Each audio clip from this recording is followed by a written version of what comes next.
I want to bring in MS Now senior White House reporter Vaughn Hilliard. MS Now's is then Inez de la Cuchera, live in Tel Aviv. Peter Baker is chief White House correspondent for the New York Times and an MS Now contributor.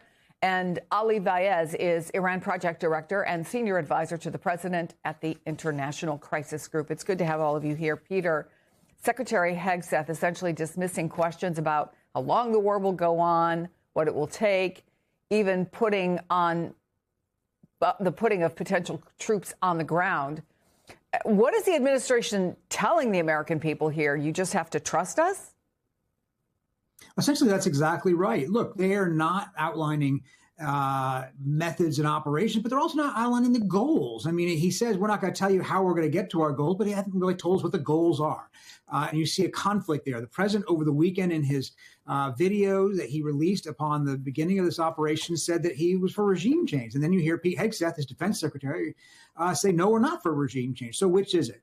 Is it that there was an imminent threat, or is it there was a chance to take out the leadership? They're all over the map on this, and has not been a clear, consistent message from this administration. They haven't even seemed to be trying to. The president of the United States has still not given a speech to the American public about this war. The event he just had, he kind of slipped in a few minutes about the ongoing war into an event that wasn't about the ongoing war. And it's a very odd and very unusual way to try to communicate to the American public and explain to them why their country is at war and what they should expect. Yeah, and didn't miss an opportunity, Vaughn, to take on the nuclear accord, which his administration got out of. But what more did you hear from the president that you think is worth noting? I think it's the justification that the president attempted to lay out there to the American public as to why they move forward with these strikes here this weekend. This was the words of the president of the United States saying that America was, quote, very nearly under threat. I think that those are a phrase that we will be talking about for a long time to come, because the president now has willingly gone in and captured Nicolas Maduro, the head of Venezuela, and now has taken out the supreme leader and other leaders in Iran here, effectively indicating that even if the direct threat is not completely imminent, that merely the idea that Iran was beginning to build or seek to enrich uranium beyond what the U.S. in this administration was willing to let it do, that was a justification enough to move forward with these strikes. And I think that we are going to have to continue to come back to the Omani foreign minister who flew to Washington, D.C. this last Friday.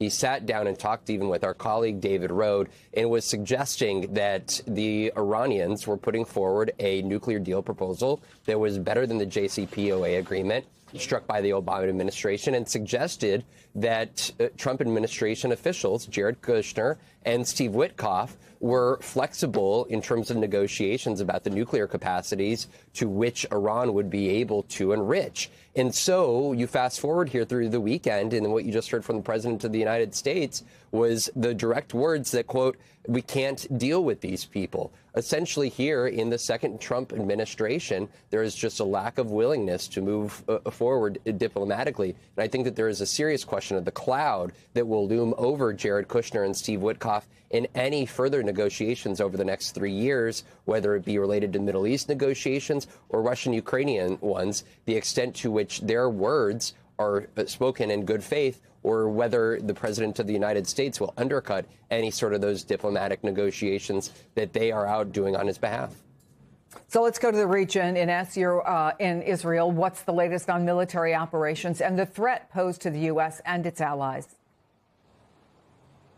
Yeah, Chris, the threat very much still ongoing. Iran has been responding exactly as it said it would. Iran fighting for its survival and targeting U.S. bases, U.S. interests in the region. So we've seen throughout the day drone and missile attacks on places like Qatar, Bahrain, Kuwait, the United Arab Emirates, all places that have a U.S. military presence. Today, Qatar saying it shot down 2 Iranian fighter jets, waiting to hear more on that. But we also know that 3 American fighter jets were shot down in Kuwait. That was a case of friendly fire. Kuwaiti air defenses accidentally shooting down those 2 planes, and there were no injuries there. but we do know that at least 4 U.S. service members have now been killed. 4 remain in critical condition, and the president saying there could be more American casualties to come. Meanwhile, today we also saw the Iranians targeting energy facilities. So in Qatar, they've shut down their liquefied natural gas production because of drone attacks on some of those facilities. In Saudi Arabia, Aramco shut down its largest oil refinery because of attacks on those facilities as well.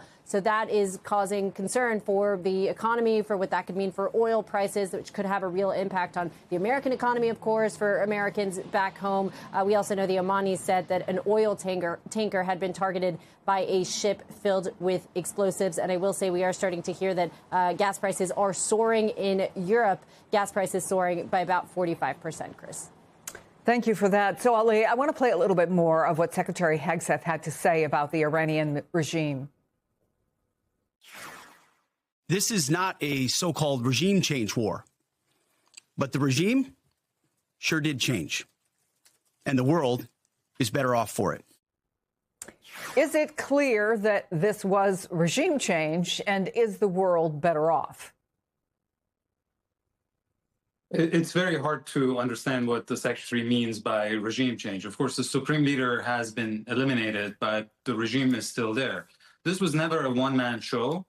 This is a system. It has already filled the vacuum at the top with a council comprised of the president, the head of the judiciary, and a member of the Guardian Council. And the president is still there. The rest of the structure is still there. It has its repressive capacity in place. It is punching back against the region, against the U.S., against Israel.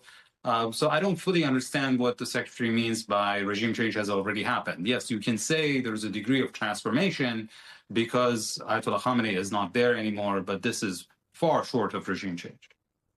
Well, Hegseth also made a case for why the attack was launched now by saying Iran was in the midst of building what he called a, quote, conventional shield for its nuclear blackmail ambitions. Is that what you saw happen? So let's just take a step back. The president